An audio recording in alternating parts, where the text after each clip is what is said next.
J'ai le plaisir d'évoquer ici le sujet délicat et universel du conflit, vu sous l'angle des cercles restauratifs. Dominique Barter a initié cette approche à la fin des années 90 en lien avec les habitants des favelas de Rio de Janeiro. Je présente ici ma propre vision, construite à partir de ce qu'il m'a transmis, ainsi que de mon expérience avec le réseau de recherche et de transmission des cercles restauratifs, et plus particulièrement avec Jeanne Chapeau et Eva Claret-Nizar. Je vous propose de commencer par un simple constat. Les conflits existent dans toutes les communautés humaines, même si parfois il faut soulever le tapis ou attendre un peu qu'un volcan endormi se réveille. Quelles que soient nos bonnes intentions, les méthodes de prévention ou le modèle de gouvernance partagée dernier cri, le conflit reste incontournable. La question est donc de savoir comment le traverser et en profiter pour en sortir grandi personnellement et collectivement.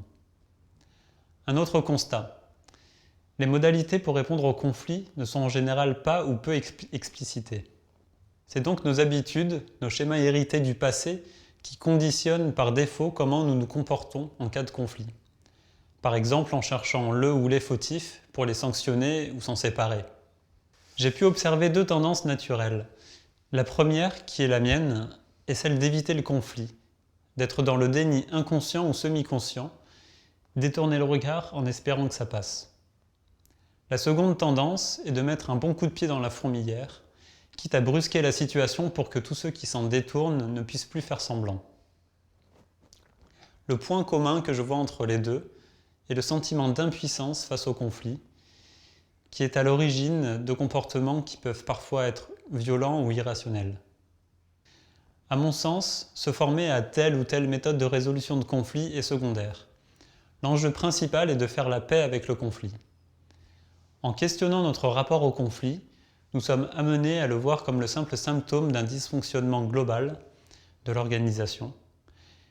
Partant de ce principe, créer un espace et les conditions pour y répondre de manière profonde et systémique, en confiance et en autonomie, devient déterminant pour la bonne santé de l'organisation et son épanouissement durable. Tout naturellement, il en va de même pour la santé et l'épanouissement des personnes qui sont au service de cette organisation. Nous avons tous besoin au quotidien de relations harmonieuses et d'être respectés en tant qu'êtres humains. Faisons un parallèle avec un autre besoin quotidien et universel, celui de manger. Dans un établissement scolaire par exemple, nous savons que les gens vont avoir faim à un moment donné. Nous n'attendons pas qu'ils soient pris par la faim pour faire quelque chose, non. Dans un endroit précis du bâtiment, une infrastructure a été conçue, la cuisine et la salle de restauration. Pour le besoin de paix dans nos relations, il en va de même.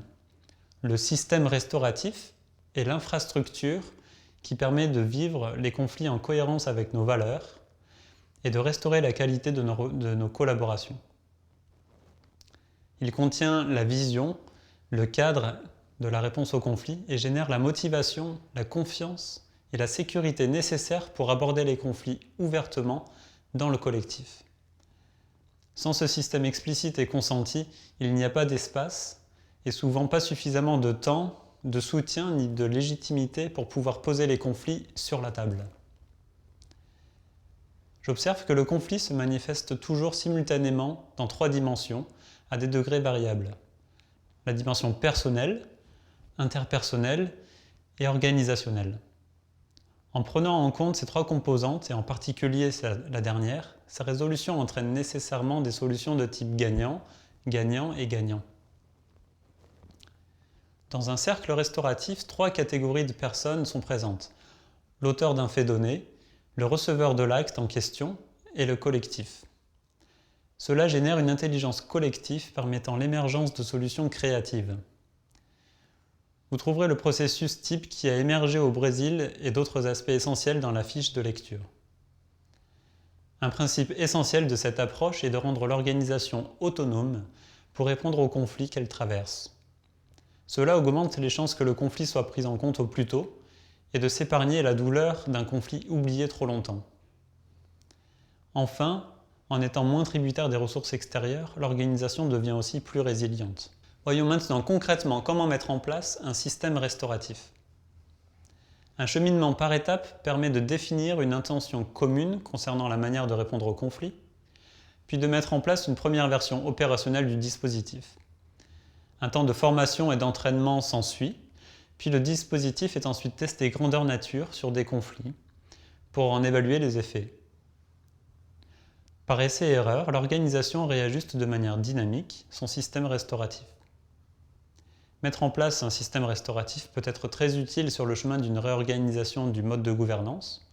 Les conflits qui se présentent en chemin sont précieux pour améliorer la gouvernance de manière dynamique, profonde et durable. De plus, cela permet de vérifier que nous avançons ensemble et de se quitter en bons termes si c'est devenu nécessaire. En somme, prendre soin de l'humain tout au long du voyage. Un point de vigilance. Il s'agit d'un dispositif qui se co-construit et non pas d'une recette à reproduire telle qu'elle. Il est périlleux d'appliquer le processus type des cercles restauratifs sans avoir pris le temps d'instaurer une culture commune en lien avec la réalité de l'organisation et de ses membres. Cela peut être contre-productif et finalement décourageant plus qu'autre chose. L'expérience montre que plusieurs conditions doivent être réunies pour qu'un système restauratif soit opérationnel.